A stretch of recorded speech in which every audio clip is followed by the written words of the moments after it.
defiance of the president. With us now is the House Minority Leader, Democrat Hakeem Jeffries. Congressman, thank you so much for being with us. So it does look like this vote will be next week.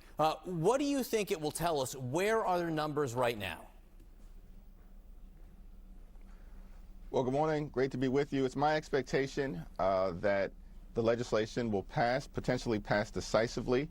Democrats in the House, of course, will strongly support it. We believe in transparency.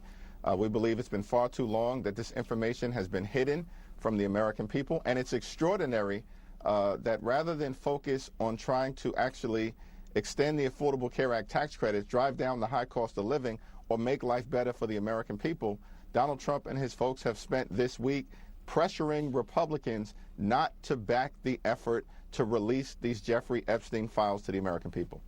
Now, this week, Republican Congressman Tim Burchett, once it was clear that the discharge petition would get enough votes, Tim Burchett tried to actually get a vote on the House floor this week.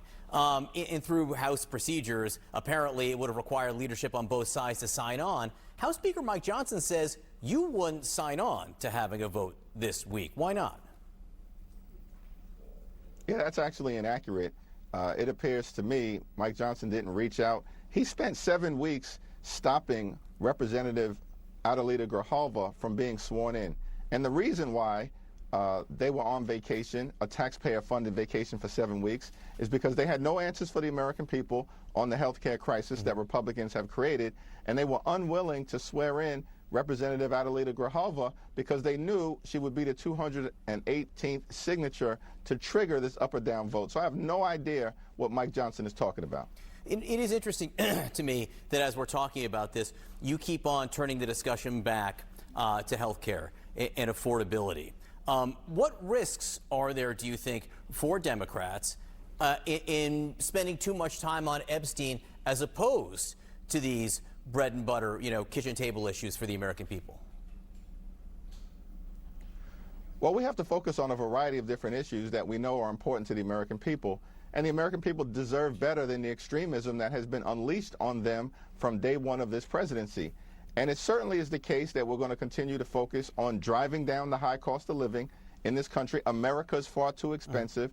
The American people all across the country have made that clear repeatedly. Housing costs too high, grocery costs too high, child care costs too high, electricity bills through the roof, and of course, health care premiums about to skyrocket for tens of millions of Americans because of Republican inaction. But at the same period of time, we've made clear we also need to address the rampant corruption that we see in Washington, D.C., coming out of the Trump administration and enabled repeatedly by Donald Trump's sycophants in the House Republican Conference. And as part of that, transparency, sunlight, of course, is the best disinfectant. And we've maintained from the very beginning that the American people just deserve the truth, the whole truth, and nothing but the truth as it relates to the Epstein files that Donald Trump and his minions made a big deal about for years, but now all of a sudden that they're in office, they're trying to bury this information. The government obviously now open. It had been shut down for some time. Democrats trying to get an extension of the Obamacare subsidies. When this continuing resolution runs out at the end of January, if there is not an extension of the Obamacare subsidies, what do you want Democrats to do? More importantly, what do you want, I suppose, the Senate to do? Well, let's take one step at a time. The Affordable Care Act tax credits are scheduled to lapse on December 31st. And so we have about 45 days to get this done. House Democrats have introduced legislation to extend the Affordable Care Act tax credits for 3 years to provide working class Americans, middle class Americans, and everyday Americans the certainty that they need, that they'll be able to actually go see a doctor when they need to see one for themselves, their families, or their children. In an environment where Republicans have launched an all-out assault on the health care of the American people, the largest cut to Medicaid in American history. Hospitals and nursing homes and community-based health centers are closing all throughout America. Now they refuse to extend the Affordable Care Act tax credits, John. So we've got to work on this issue over the next 45 days, and we're going to continue to press the case. And if you don't succeed? Well, the appropriations process is going to proceed on a separate track, and that's being led, of course, by our appropriators, Rosa DeLauro on the House Democratic side, who's doing a great job, working with our Senate colleagues. And we're going to try to enact bipartisan spending agreements that actually meet the needs of the American people, focused on improving their quality of life and, of course, driving down the high cost of living to deal with the Trump affordability crisis that exists in America right now. I mean, you know politics. You've been in it for a while, and you know this is the type of question that does get asked after a shutdown like this. Who won the shutdown?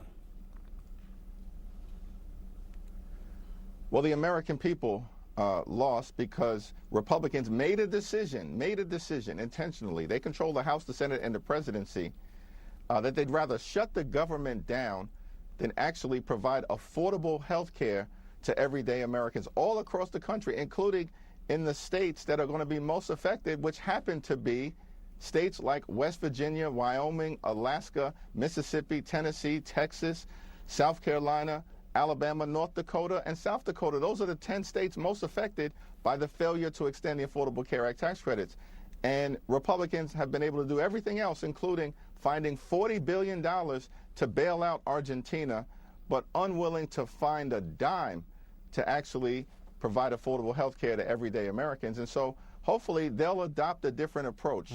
And we're going to continue to press the case on these core issues of making life better for everyday Americans in a country that is far too expensive, far too many people struggling to live paycheck to paycheck. They can't thrive and can barely survive. This should not be the case in the wealthiest country in the history of the world. House Minority Leader Hakeem Jeffries, we do appreciate your time this morning. Thank you.